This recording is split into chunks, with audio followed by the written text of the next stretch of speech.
Hi, everybody.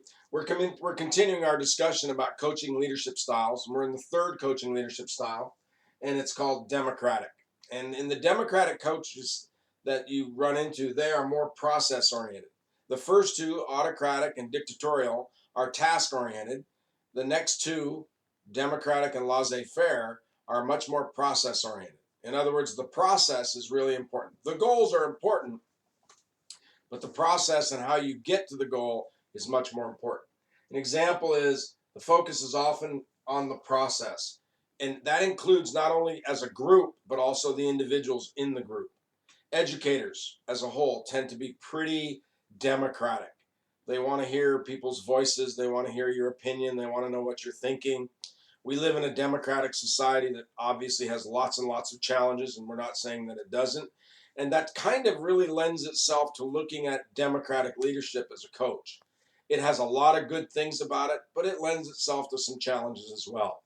We look at our notes here and it says it seeks to hear input both about the mission and how the individuals are feeling and interpreting things. So, a top player, the number one player on the team, scores 25 points a game. His voice or her voice isn't a whole lot stronger than the person that's number 15 and never gets to play and really is there just to be a member of the team and cheer them on. In a democratic process, that would be kind of important to have everybody have about the same voice.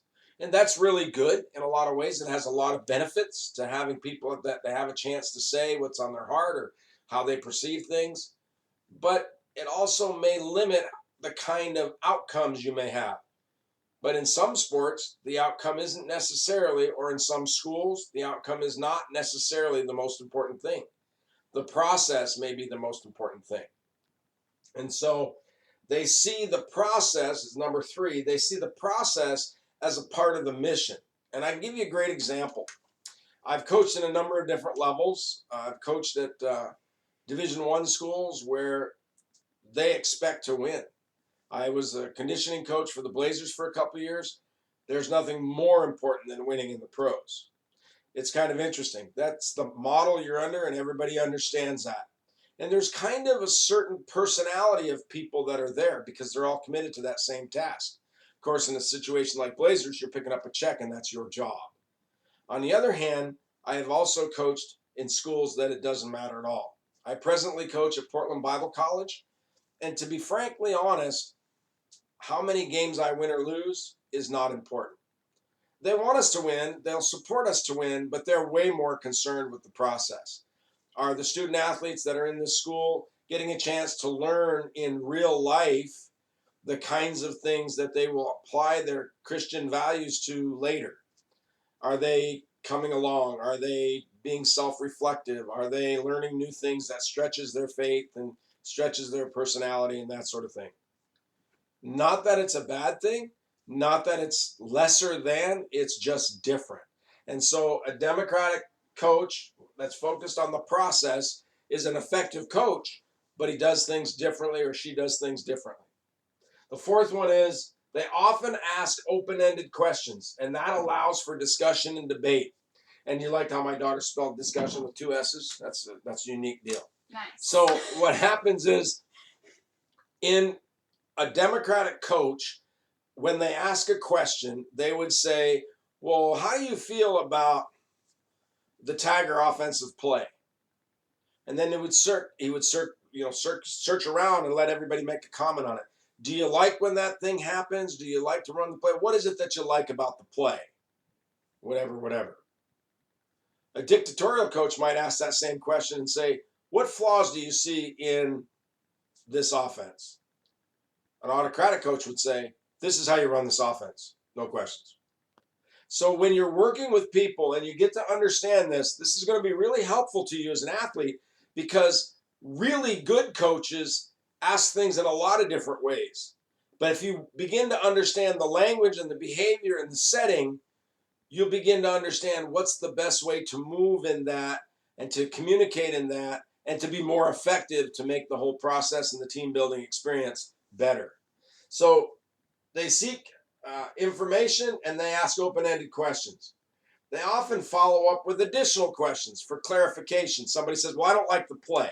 Why is it that you don't like the play? They may say, and the athlete may say, well, I don't like the fact that I have to dribble to my left hand all the time. I feel more comfortable dribbling to my right hand.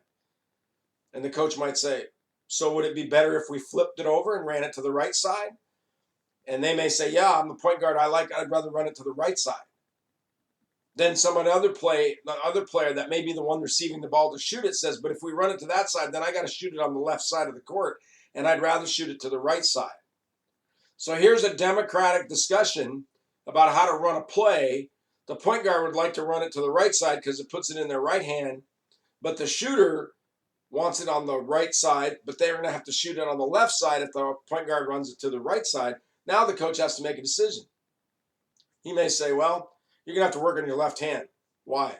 Because the shooter might be more important in this situation because she might be the best shooter, and if she needs to get in the spot that she can score points, because if we don't score enough points, we can't win.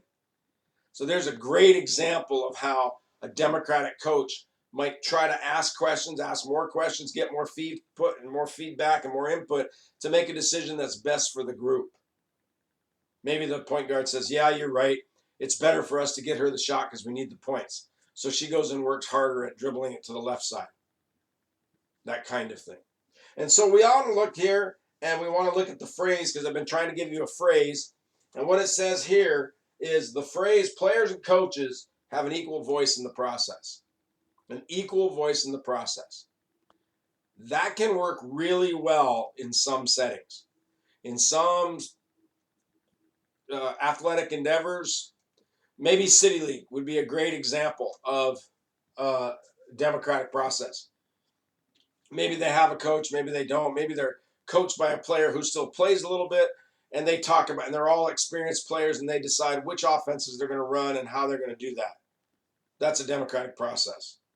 Or it's a summer league softball team, and they agree that, I can't make practice till 7 o'clock because I've got to pick up my kids and I've got to do this and that and whatever. It's a democratic process. Works very, very well, and you see it a lot in sports. So the democratic coaching style is process oriented. That gives you the 3 of 4. We'll get to the last one in just a minute.